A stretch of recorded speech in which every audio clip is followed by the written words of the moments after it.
361 menjebloskanmu ke penjara selama bertahun-tahun. Yan Jingyi mendapatkan banyak adegan hari ini, dia baru selesai syuting saat hari sudah gelap.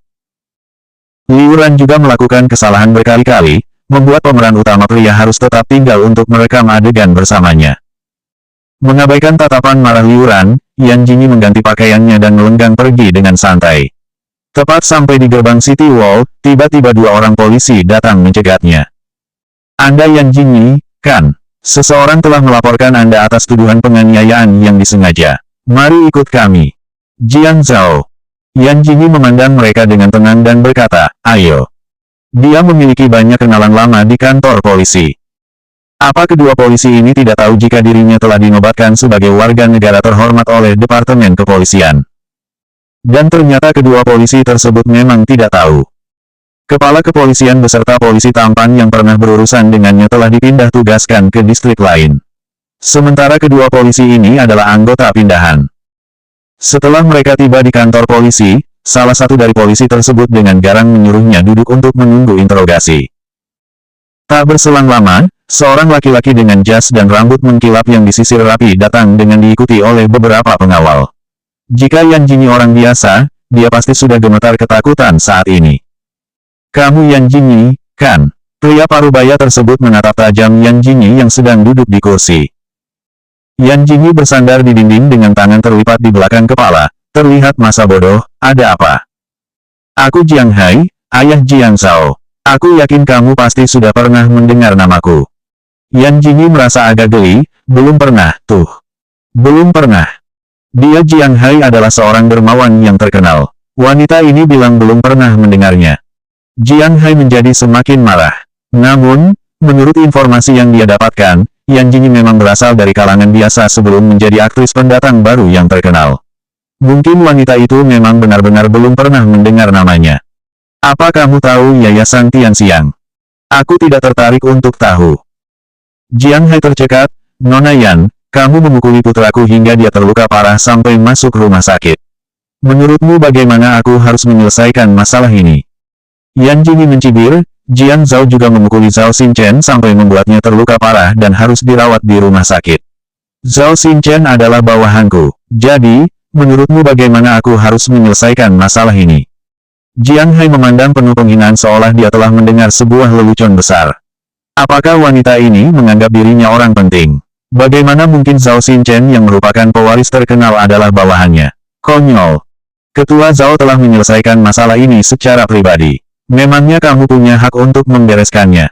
Nona Yan, bayar kompensasi sebesar 1 juta dan bersujudlah pada putraku, atau... Jiang Hai menggantung ucapannya sebelum melanjutkan, aku akan mengajukan banding secara resmi.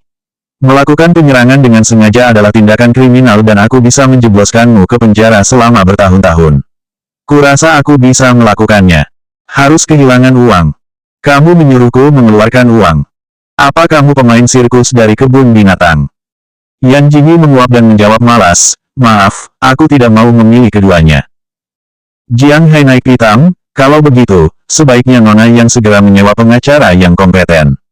Mungkin dia bisa berhasil mengurangi masa hukumanmu. Entah bagaimana cara Jiang Hai untuk membuat polisi menahan Yan Jingyi sementara selama 1 malam. Dia menuntut Yan Jingyi dengan tuduhan penyerangan yang disengaja dan menolak untuk membayar kompensasi dan meminta maaf. Nona Yan, aku akan memberimu 1 kesempatan lagi. Aku tidak akan melanjutkan masalah ini jika kamu mau membayar kompensasi sebesar 1 juta yuan dan meminta maaf dengan bersujud pada putraku. Jiang Hai tahu bahwa Zhao Xinchen adalah pewaris grup Zhao. Jika bukan karena ayah Zhao Xinchen meminta bantuan padanya, maka pria itu pasti tidak akan membiarkan begitu saja masalah Jiang Zhao yang melukai Zhao Xinchen. Sialnya, Yan Jingyi ikut turun tangan dan memukuli putra berharganya dengan parah. Pasti Zhao Xinchen tidak terima dengan keputusan ayahnya dan sengaja meminta Yan Jingyi untuk membalas dendam. Zhao Xinchen saja tidak dapat menangani masalah ini, apalagi wanita ini. 362 kakak ipar kedua dibawa pergi oleh polisi. Nona Yan, aku yakin semua orang berharap masalah ini dapat diselesaikan dengan damai. Kamu masih muda dan berkecimpung di industri hiburan, apalagi kamu sedang naik daun saat ini. Aku yakin kamu tidak ingin berhenti dari industri hiburan hanya karena harus berada di balik jeruji besi. Jiang Hai berkata panjang lebar, sedangkan Yan Jingyi hanya menggoyang-goyangkan kakinya. Begitu pria itu selesai bicara, dia berujar malas, sudah. Jika sudah, cepatlah. Jiang Hai kebingungan sesaat, cepat apa? Bukankah kamu ingin menjebloskanku ke penjara? Apa ada yang salah dengan wanita ini? Dia justru menawarkan diri untuk dipenjara. Jiang Hai agak terkejut. Sebagian besar orang yang berkecimpung dalam industri hiburan, terutama yang cantik seperti Yan Jingyi akan menjalin hubungan dekat dengan para bos besar. Aku tidak percaya jika dia tidak bisa mendapatkan uang 1 juta. Jiang Hai tersenyum sinis saat mengingat putranya yang sedang terbaring di rumah sakit. Nona Yan, wakil kepala kepolisian adalah saudara iparku. Yan Jingyi mengangkat alisnya, terus kenapa? Jangan salahkan aku kalau aku bertindak kejam. Yan Jingyi bahkan tidak repot-repot untuk memandangnya. Huo Eranjing sangat mengutamakan reputasinya. Bagaimana mungkin dia membiarkan istri kontraknya di penjara? Huo Zixing baru pulang saat pagi buta. Begitu melewati pintu, dia langsung melihat sesosok orang tengah duduk di sofa. Jantungnya sontak berdegup kencang, dan wajahnya berubah pucat karena ketakutan. Setelah menyalakan lampu, dia dapat melihat dengan jelas siapa orang itu. Kakak kedua, kenapa kamu duduk di sana? Huo Zixing mematikan puntung rokoknya, sementara mata dinginnya menatap lurus ke belakang Huo Zixing. Dia mengernyit saat tidak menemukan sosok Yan Jingyi, di mana kakak ipar keduamu. Huo Zixing kebingungan, kakak ipar kedua kenapa? Aku belum bertemu dengannya hari ini. Bibir tipisnya mengerucut sebelum memberikan perintah dengan nada dingin, telepon kru film. Huo Zixing sudah bisa menebak apa alasannya. Yan Jingyi belum pulang. Beberapa menit kemudian, Huo Zixing perlahan mendekati Huo Zixing masih dengan ponsel di tangannya. Dia menatap pria itu penuh keraguan untuk waktu yang lama. Katakan, ucap Huo Zixing dingin. Huo Zixing gemetar, Chen Kei bilang ada seseorang yang melihat kakak ipar kedua dibawa pergi oleh polisi. Mungkin dia berulah lagi. Dibawa pergi polisi. Ujung jari Huo Zixing mengetuk-ngetuk lututnya. Paman Zhang, tanya semua kantor polisi yang ada di Senjing. Zhang Duokuan langsung muncul seperti hantu dan berkata dengan hormat, baik, tuan muda kedua. Yan Jingyi begitu keras kepala hingga Jiang Hai memutuskan untuk memenjarakannya. Tidak hanya itu, dia juga berencana menghubungi beberapa wartawan untuk menerbitkan berita tentang ini agar reputasi Yan Jingyi hancur total dan menjadikannya sebagai objek hujatan semua orang. Adik ipar, aku serahkan masalah ini kepadamu. Kamu harus memperjuangkan keadilan keponakanmu. Jiang Hai membungkuk kepada seorang pria parubaya yang duduk di kursi wakil kepala kepolisian tersebut dengan senyum ramah. Kakak ipar tenang saja, Jiang Zhao adalah keponakanku, dan dia telah dipukuli habis-habisan. Aku tidak akan menyerah. Kudengar pelakunya adalah gadis muda. Hanya aktris wanita pendatang baru yang sedang naik daun. Yan Jingyi sangat arogan. Apa dia pikir dirinya hebat? Ucap Jiang Hai dengan nada merendahkan. Wakil kepala kepolisian itu memandang orang di hadapannya dengan lekat. Apakah ada yang bisa membayangkan jika seorang dermawan yang tampak baik hati seperti Jiang Hai sebenarnya adalah orang yang seperti ini? Tapi, nama ini terdengar agak familiar. Mungkin anakmu pernah melihat filmnya. Tapi, dia sudah melukai Jiang Zhao kita. Adik ipar, kamu. Kakak ipar, apa kamu sedang meragukanku? Tanya wakil kepala kepolisian tersebut dengan mata memicing. Jiang Hai tersenyum, aku tidak akan berani begitu. 363 aku pasti akan merontokkan semua gigimu. Terus terang saja, Jiang Zhao memang sangat suka membuat masalah. Kali ini memang karena keluarga Zhao membutuhkan bantuanmu. Jika tidak, apa kamu pikir mereka akan membiarkannya begitu saja? Lingkaran keluarga kaya di Senjing begitu rumit, aku bahkan tidak berani memprovokasi 4 keluarga yang menduduki posisi teratas. Sampai di sini, wakil kepala kepolisian itu berhenti. Reputasi yang kakak ipar dapatkan saat ini adalah hasil kerja keras dari keluarga kami. Aku harap kamu bisa menghargainya. Jiang Hai diam-diam mengepalkan tangannya, tapi wajahnya tetap mengulas senyum ramah. Aku sangat paham apa maksud adik ipar. Bukankah karena kamu akan segera dipromosikan menjadi kepala kepolisian? Sombong sekali. Ayo lihat wanita itu. Apa kamu yakin keluarga Zhao tidak akan mengedulikannya? Jiang Hai menimpali penuh penghinaan, dia hanya aktris kecil, siapa yang akan peduli padanya? Wakil kepala kepolisian mengangguk, benar juga. Saat keduanya berjalan keluar ruangan, Yan Jingyi terlihat masih duduk di kursi aula. Dia tidak duduk dengan anggun, mulutnya sibuk mengunyah permen karet sambil bermain game. Yan Jingyi, kami memiliki bukti yang kuat bahwa kamu telah memukul Jiang Zhao dan membuatnya dirawat di rumah sakit. Sebagai putra satu-satunya dari keluarga Jiang memutuskan untuk mengusut masalah ini hingga akhir. Apabila kamu merasa tidak terima, kamu bisa meminta pengacaramu untuk mengajukan banding. Yan Jingyi melirik polisi yang ada di hadapannya sebelum mengalihkan pandangannya pada Jiang Hai dan wakil kepala kepolisian. Saat dia akan bangkit, tiba-tiba Zhao Xinchen bergegas masuk dengan mengenakan baju pasien dan tangan yang masih digips. Aku bahkan belum meminta pertanggungjawaban Jiang Zhao. Kenapa kalian sangat bersemangat? Jiang Hai tertegun sejenak saat melihat kedatangan Zhao Xinchen. Dia kemudian tersenyum ramah. Tuan Zhao, ayah Anda telah menyelesaikan masalah ini secara pribadi dengan kami. Zhao Xinchen mengerutkan kening. Tanpa menunggu Jiang Hai selesai bicara, dia langsung memotongnya dengan geram. Bukan urusanku kalau ayahku memilih menyelesaikannya dengan kalian secara pribadi. Apa aku setuju berdamai dengan kalian? Yang putramu pukul itu aku, bukan ayahku. Tuan Zhao, kedua keluarga kita masih tetap menjalin kerjasama. Mengapa kita harus merusak persahabatan kita? Zhao Xinchen tersenyum menghina. Persetan, setelah menangkap Kak Jinku, kamu masih berani membicarakan perdamaian denganku. Lagi pula, Kak Jin melakukannya untuk membalaskan dendamku. Kita lupakan masalah ini dan tidak akan ada yang dituntut, atau aku akan segera mencari pengacara untuk menuntut Jiang Zhao. Mungkin dia harus mendekam selama beberapa tahun di penjara. Yan Jingyi mengangkat alisnya, tidak dapat menahan diri untuk menatap Zhao Xinchen. Biasanya dia terlihat seperti orang idiot, tak kusangka ternyata dia bisa mengancam orang seperti itu. Wajah Jiang Hai menggelap. Apa Tuan Zhao sudah mendiskusikannya dengan ayah Anda saat mengatakan ini? Atau kita perlu menelepon ayah Anda dulu sekarang? Zhao Xinchen mengibaskan tangannya dan berkata, persetan. Kamu tidak akan bisa melawan Kak Jinku. Kamu ingin meminta pertanggungjawaban Kak Jinku, kan? Yah, akulah yang telah menyuruh Kak Jin untuk memukuli putramu. Ayo kita saling melayangkan tuntutan, Setelah menyelesaikan ucapannya, Zhao Xinchen langsung memberikan tatapan meyakinkan pada Yan Jingyi. Sepertinya Tuan Zhao ingin hubungan di antara keluarga kita terpecah. Reputasi grup Zhao kalian sudah rentan, dan Tuan Zhao mengabaikannya hanya demi seorang aktris muda ini. Luar biasa, luar biasa. Yan Jingyi tiba-tiba angkat bicara, jika bukan karena kamu lebih tua dariku, aku pasti akan merontokkan semua gigimu. Wanita ini benar-benar. Jiang Hai menarik napas dalam, apa yang Zhao Xinchen tahu selain menghabiskan uang dan bermain-main.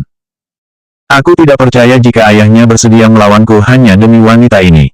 Putraku, Jiang Zhao, telah dipukuli. Terserah apa yang kamu katakan, keluarga Jiang kami tetap tidak akan menyerah. Sekarang aku memintanya untuk bertanggung jawab. Zhao Xinchen menggertakkan giginya dan menatap Jiang Hai dengan berapi-api, beraninya kamu. Apa kamu benar-benar ingin putramu di penjara? Tuan Zhao, sebaiknya kamu bisa lebih menghargai hidupmu. Sepertinya kamu punya banyak saudara. 364 Aku datang untuk menjemput istriku pulang. Rasanya Yan Jingyi sangat ingin memukul seseorang. Tapi dia sadar di mana tempatnya saat ini. Paling tidak, dia harus keluar dari sini dulu untuk memukul mereka. Mata cantiknya menyipit, menatap beberapa orang di depannya dengan tenang. Zhao Xinchen, kembalilah ke rumah sakit. Zhao Xinchen balas menatap Yan Jingyi dengan tidak percaya. Kak Jin, aku datang ke sini untuk mendukungmu. Kenapa kamu malah mengusirku? Dan lagi, kamu telah memukul Jiang Zhao untukku. Yan Jingyi memainkan rambutnya dengan santai dan menjawab acuh. Apa kamu pikir aku membutuhkanmu dukunganmu? Zhao Xinchen mengerjapkan mata, dan tiba-tiba teringat jika selain Kak Jinnya memang sangat pandai berkelahi, wanita itu juga seorang nyonya muda kedua keluarga Huo. Memangnya seorang nyonya muda kedua keluarga Huo akan takut pada keluarga Jiang? Zhao Xinchen langsung merasa tenang. Di tengah tatapan bingung Jiang Hai dan lainnya, dia memilih berbalik dan duduk di sebelah Yan Jingyi. Begitu duduk, dia tiba-tiba meringis kesakitan. Dia terlalu bersemangat sampai lupa jika dirinya terluka. Si asteris L, ini sakit sekali. Jiang Hai kira Zhao Xinchen akan menyerah karena takut pada ayahnya. Kalau begitu, wakil kepala, bisakah kita menghukum Yan Jingyi sesegera mungkin atas kasus penyerangan putraku hingga harus dirawat di rumah sakit? Begitu Jiang Hai selesai bicara, Zhao Xinchen tidak tahan untuk menyela, Hei, aku sarankan agar kalian bisa memikirkannya lagi. Jangan sampai kalian menyesalinya, terutama untuk keluarga Jiang. Menyesal? Kenapa aku harus menyesal? Nona Yan, apa kamu mengakui kesalahanmu? Tanya wakil kepala kepolisian seraya menatap Yan Jingyi. Aku masih merasa kalau wanita ini terlihat familiar. Mungkin aku pernah melihat iklannya saat di luar. Yan Jingyi bersandar di dinding dengan kaki menyilang, raut wajahnya sudah terlihat begitu kesal. Jika ingin menahanku, tahan saja. Jangan berbelit-belit. Kalau begitu, Nona Yan, silahkan pergi ke ruang penahanan dulu. Saat borgol itu akan mengunci pergelangan tangan Yan Jingyi, suara Huo Zixing tiba-tiba terdengar. Mau kalian apakan kakak ipar keduaku? Semua orang berbalik. Inilah pertempuran yang sebenarnya. Mungkin ada 7 hingga 8 orang yang ikut dengan Huo Zixing. Orang yang menjadi pemimpin mengenakan mantel berwarna hitam dengan aura bangsawan yang terpancar kuat. Wajah tampannya terlihat begitu dingin. Dia menipiskan bibirnya seraya memasukkan kedua tangannya ke dalam saku mantel. Setiap langkahnya berhasil membuat semua orang berdebar hebat. Di belakangnya, ada sosok Huo Sanxiao yang begitu terkenal. Sementara di belakang Huo Sanxiao, ada seorang pria berpenampilan rapi dengan membawa setumpuk dokumen di tangannya. Sedangkan sisanya adalah pengawal. Sebagai kepala Yayasan Amal Tianxiang, Jiang Hai cukup beruntung karena sudah pernah bertemu dengan Huo Zixing, jadi dia langsung mengenalinya begitu melihatnya. Kakinya gemetar, dia bergegas maju dan menyambutnya dengan senyuman. Kenapa Tuan Huo dan Tuan Muda ketiga datang ke kantor polisi selarut ini? Tuan Huo, Tuan Muda ketiga. Wakil kepala langsung bisa menebak siapa mereka sebenarnya. Tiba-tiba dia merasa merinding. Untuk apa Tuan Huo datang ke kantor polisi? Apa untuk Zhao Xinchen? Huo Zixing mengabaikan Jiang Hai dan mengalihkan pandangannya pada Yan Jingyi. Yan Jingyi memakai setelan kasual. Wanita itu duduk seperti seorang preman jalanan, wajah polosnya masih terlihat cantik. Sepertinya dia tidak terluka. Huo Zixing bahkan tidak menyadari bahwa hatinya yang tegang kini sudah merasa lega. Dia menutupi bibirnya dan berdeham. Kemudian berjalan mendekati Yan Jingyi sambil terus menatap wanita itu. Yan Jingyi tanpa sadar mendongakkan kepala dan bertemu tatap dengan Huo Zixing. Kamu. Baru saja membuka mulut, Huo Zixing tiba-tiba mengulurkan tangan padanya. Tangannya terlihat sempurna, tulangnya tegas dengan jari yang panjang dan ramping. Mata Yan Jingyi berkilat begitu mengingat jika pria ini fobia pada wanita. Aku datang untuk menjemput istriku pulang. Apa Tuan Jiang keberatan? 365 istriku terlalu pemalu dan penakut. Istri. Jiang Hai dan wakil kepala menatap Yan Jingyi penuh keterkejutan. Sementara Yan Jingyi masih merasa ragu dan tak kuasa menatap Huo Zixing lagi. Dia enggan menyambut uluran tangan pria itu dan lebih memilih meraih lengan bajunya. Huo Zixing mengernyit, lalu melepaskan pegangan tangan Yan Jingyi di lengannya dan memilih menggenggam tangan itu. Ujung jarinya terasa agak dingin. Yan Jingyi bisa merasakan tubuhnya yang gemetar saat pria itu menyentuh kulitnya. Istriku terlalu pemalu dan penakut, oleh karena itu dia diam saja menghadapi Tuan Jiang. Apa menurut Tuan Jiang dia harus membayar kompensasi? Si Asteris Lan, yang benar saja. Huo Zixing dan Zhao Xinchen tampak terkejut. Mereka menatap Yan Jingyi dan Huo Zixing bergantian. Yan Jingyi pemalu. Yan Jingyi terlalu takut untuk bicara. Huo Zixing tidak bisa menahan diri untuk tidak memukul dadanya. Kakak kedua, bagaimana bisa kamu berkata begitu dengan ekspresi datarmu? Istri. Jiang Hai terbelalak saat menatap keduanya berpegangan tangan. Jadi Yan Jingyi adalah nyonya muda kedua yang legendaris itu. Yan Jingyi adalah istri dari Huo Zixing. Rasanya dia ingin pingsan saja. Pantas saja Yan Jingyi begitu tenang. Bagaimanapun juga, Jiang Zhao lah yang memukul Zhao Xinchen, dan Yan Jingyi membalas karena hubungan baiknya dengan Zhao Xinchen. Aku bisa menghadapinya jika itu Zhao Xinchen, tapi sekarang keluarga Huo juga turun tangan, aku tidak punya nyali untuk melanjutkan masalah ini. Keluarga Huo berada jauh di atas keluarga Zhao, oke. Jiang Hai adalah salah satu dari jajaran keluarga kaya yang berkuasa. Dia masih bisa melawan keluarga Zhao, tapi untuk keluarga Huo, dia benar-benar tidak berani. Jiang Hai tersenyum, haha, pasti ada kesalahpahaman di sini. Saya sangat menyayangi putra saya terlalu marah saat melihatnya terbaring di rumah sakit. Tuan Huo, nyonya muda kedua, tolong maafkanlah saya. Zhao Xinchen tidak bisa menahan diri untuk mengompori, bukannya kamu ingin menjebloskan Kak Jinku ke dalam penjara dan memutuskan untuk menuntutnya sampai akhir. Jangan jadi pengecut. Jiang Hai ingin sekali membekap mulut Zhao Xinchen. Tuan Huo, saya tidak akan menuntutnya. Kami tidak akan melakukannya. Nyonya muda kedua telah memberikan pelajaran pada Jiang Zhao yang membangkang pada saya. Seharusnya saya berterima kasih kepada Nyonya muda kedua. Huo Xishan mengacuhkannya dan memilih menatap wakil kepala kepolisian. Saya juga tidak memihak siapapun di sini. Selain itu, Jiang Zhao adalah keponakan saya. Saya merasa agak marah. Maafkan saya, Tuan Huo. Kami tidak akan melanjutkan masalah ini. Bagaimanapun juga, ini semua adalah kesalahan keponakan saya yang berasterisme sek. Tolong maafkan saya Tuan Huo. Huo Xishan menyipitkan matanya, istriku mendapatkan kerugian psikologis. Kami akan membayar kompensasinya. Jiang Hai menjawab dengan cepat, apa 1 juta yuan cukup? Kami akan membayar 1 juta yuan atas kerugian psikologis yang Nyonya muda kedua terima. Nyonya muda kedua, tolong lupakan kejadian tidak menyenangkan hari ini. 1 juta, iya. Yan Jingyi menggerakkan jarinya di telapak tangan Huo Xishan dengan lembut, dia bisa merasakan bahwa telapak tangan pria tersebut yang berkeringat. Jelas-jelas dia sangat tidak nyaman, tapi kenapa bersikeras menggenggam tanganku? Cek, Huo Eranjing memang sudah terpesona padaku. Okelah, aku tidak akan memperpanjang masalah ini jika Jiang Zhao datang bersujud meminta maaf kepadaku. Jiang Hai menyanggupinya tanpa berpikir lagi, baik, tentu saja. Setelah putra pembangkang saya keluar dari rumah sakit, saya akan membawanya sendiri ke kediaman keluarga Huo untuk bersujud dan meminta maaf pada Nyonya muda kedua. Lupakan, jangan kotori kediaman Huo. Rekam saja video permintaan maaf dan unggah di internet. Oh, ingatlah untuk meminta maaf pada Nyonya muda kedua, bukan Yan Jingyi. Jiang Hai cukup pintar untuk memahami maksud perkataan Yan Jingyi. Dia tidak ingin ada yang tahu jika dirinya adalah Nyonya muda kedua keluarga Huo. Baiklah, kami pasti akan melakukannya.